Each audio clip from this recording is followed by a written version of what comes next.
Hello and welcome to my first impressions video of the November 2020 DLC for the New Frontier Pass for Civilization 6.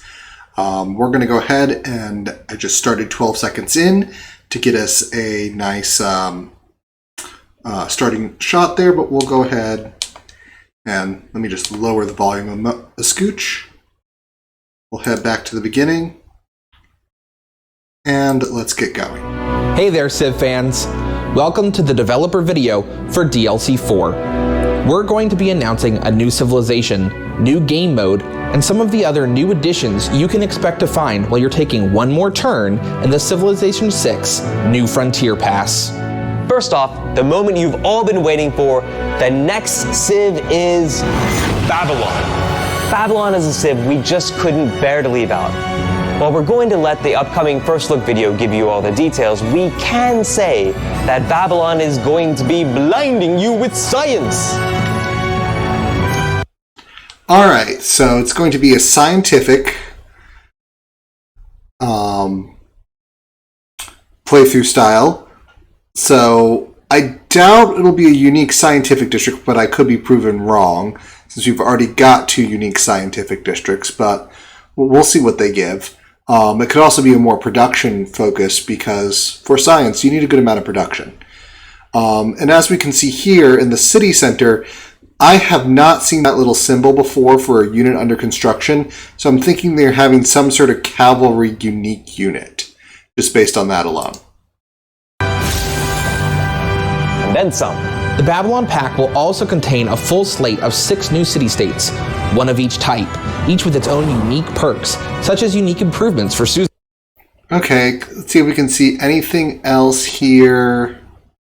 Nope, just this. We have no idea what this is. But, okay, so there's going to be a unique improvement from a new city-state. New city-states, more options, always good. This also looks somewhat unique. So they may be showing 2 different unique ones, even though they're spinning here. This is here. Suzerains. This pack also introduces 24 new great people. We'll be introducing some familiar names like the poet Rumi. Okay, so nothing special other than just the different names, okay. And the anthropologist. Okay, so a great scientist in the atomic era generates 1,000 science and culture on standard speed. Given the other great scientists that can come around that time, that like the ones that give you 250 science per mountain tile they're adjacent to, you're lucky if you can get 1,000, with them. Maybe 1,250 if you're really lucky. And then there's the one that's 500 per natural wonder you're next to. Again, you're looking for 1,000 because it's really hard to find you just have to be in the right situation to have a natural wonder that's going to give you more than 1,000, because there are very few natural wonders that are approachable that have 3, adjacent to 3 tile, or adjacent to a tile on 3 sides, absent Mount Moraima. Or you're looking for something like Absinter Hollow, the Chocolate Hills, or the Pantanal. Or, I'm forgetting what the Desert 4-tile one is. But you're looking for one of those. And if you don't have one of those, you're just kind of... The most you can really get adjacent to is 2. With most natural wonders. Although there's I think 1 or 2 more desert wonders that are just 3, like the Eye of the Sahara. Then there's that one that's kind of blackish in color with a bunch of holes in it. So, there's some of those. So you'd have to be near one of those. So this great scientist, by contrast, for just 1,000 science and culture just anywhere, or maybe on a campus district, that's solid. You don't have to go hunting for it. You can just run that person over, hit the go button, and you're good. Margaret Mead, as well as some less familiar or underrepresented figures we think you'll really enjoy discovering. The Babylon pack also includes another optional topping for your Civilization Sunday, the new game mode, Heroes and Legends. This mode introduces legendary figures from... Okay, so the game mode adds 12 powerful hero units, from Myths and Legends. We discover heroes by exploring the world, influencing city-states, and then claim them in your cities. Each hero is unique in the world and can be claimed by just one civilization. Heroes possess great power and unique abilities, but also a limited lifespan. So, like levying a city-state unit. Whenever a hero appears, they remain for a set number of turns before their time is up and they naturally expire. After a hero is gone, however, their claiming civilization can recall them by spending faith. Each of the 12 heroes has their own special power and distinct role. Okay, so that's kind of cool, and that you can just, re-recruit them with faith. Very nice. A variety of the world's cultural traditions as playable characters in the game. The new heroes are like great people on steroids, if great people could be recalled and reborn to be used again and again. Each hero has their own unique abilities based on stories from myth and history. Recruiting these heroes can propel your civilization to new heights of prosperity.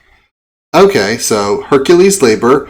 When located on a friendly district under construction, Hercules immediately completes construction of the district and costs 2 charges, and he has 6 charges. I think there's something else there that may cost charges. So Hercules has a number of nice charges in there. We see a 30 lifespan. Very cool. Innovation, and military might. As with our great people, we'll be featuring some familiar heroes, as well as some names that might be more obscure, depending on where you hail from.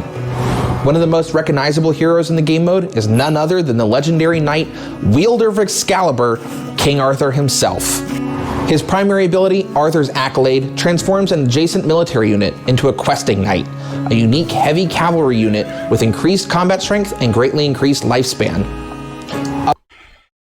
Okay, so temporarily giving yourself more powerful cavalry units. Very cool, because those new cavalry units also have lifespan. Other heroes you may recognize include Hercules, Beowulf, and the Polynesian demigod, Maui. Some perhaps. Okay, there's not immediately followed by you're welcome.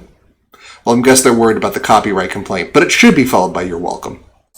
Less familiar heroes include Himiko, the Japanese shaman queen, Oya, the Yoruba Orisha of storms, death, and rebirth, and the mythical Mayan twins Hunahpu and Ixbalanque, who resurrect the enemy land units they slay so they can fight again under your control. You can discover heroes as you explore the map, engage in cities. Okay, so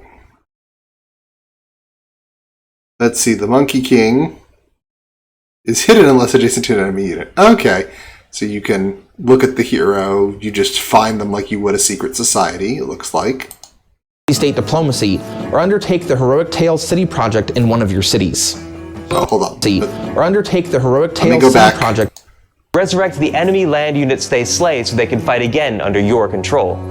You can discover heroes as you explore the map, engage in city-state diplomacy, or undertake the Heroic Tales City project in one of your cities.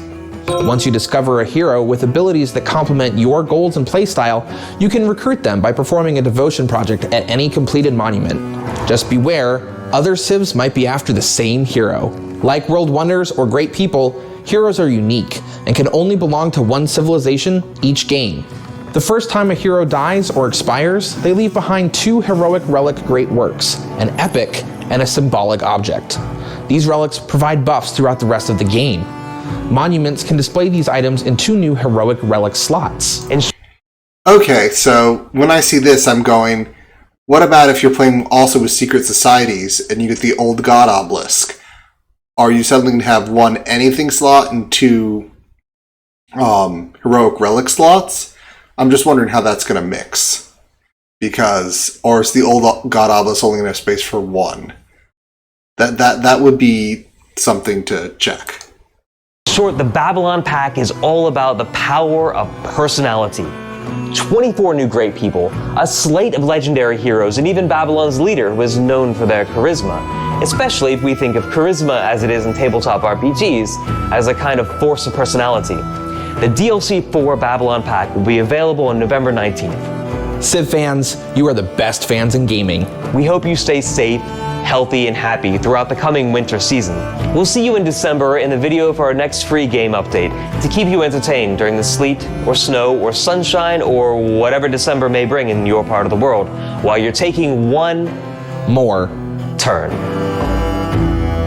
All right, so there we go. We've got that, but I just want to go back and look at a few more things that we can see that they just flashed on the screen. So we have King Arthur here. Only one hero devotion can be made in each city. Okay, so that's how they limit it. You can find them early on, but so some early city expansion might really matter because each hero is going to hail from a specific city.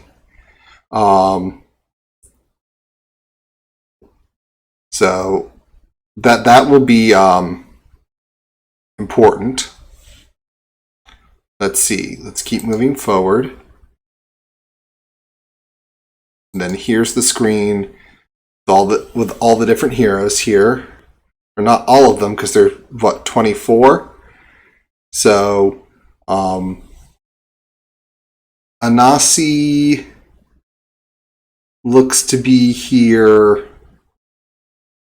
A pretty decent ranged unit with tracking, so we don't quite know. Arthur, there we go, they discovered that one. Beowulf, basically a berserker. Immediately destroys. Wow, so Beowulf can probably do some pretty nasty killing.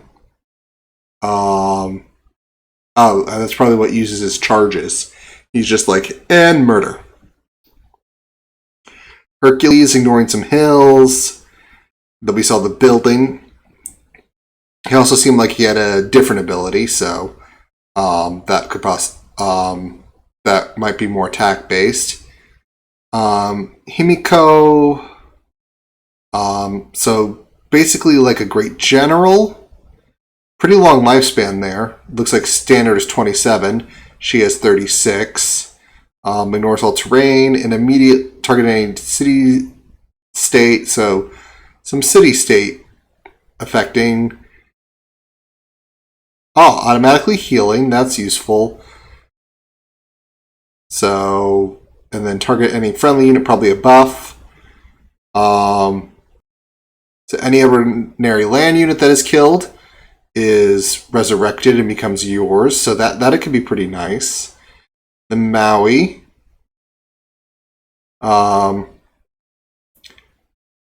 Empty plot creates a random bonus or luxury resource.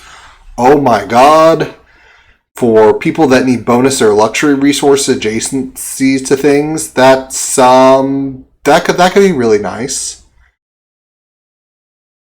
Mulan seems to start off a little weaker, but always am fortified and gets stronger and stronger and stronger every turn. So she'll get up there, and also has ranged ability. So that's what we can see there. And by this symbol, we can see here, because this is probably this is, I think, a Babylon symbol. They have 2 under their control, and as we can see, 2 right here, and you can tell when they're deceased or not. So I'm wondering if they're going to try to figure out a limit of them. I mean, on deity difficulty, you obviously won't get all of them. You just won't have the capacity to do it. But I'm wondering if there's a way for them to just, if you get one, it makes getting the second harder to kind of forcibly spread out the heroes. But we haven't heard anything on that. All right. And then again, we talked about the great relics you get when they first die and the monuments. And it looks here that this artifact is giving lots of tourism and a little bit of culture and faith. But as you see, these monuments only a spot for the heroes unit. So I'm again wondering about the old god obelisk. And am I seeing anything else? Nope. I think that's it for what I can see in this video. So probably next week they'll come out with the Babylon pack, or the Babylon Civilization first look, and I'll try to do a reaction to that. So I want to thank you very much for joining me, and be seeing you.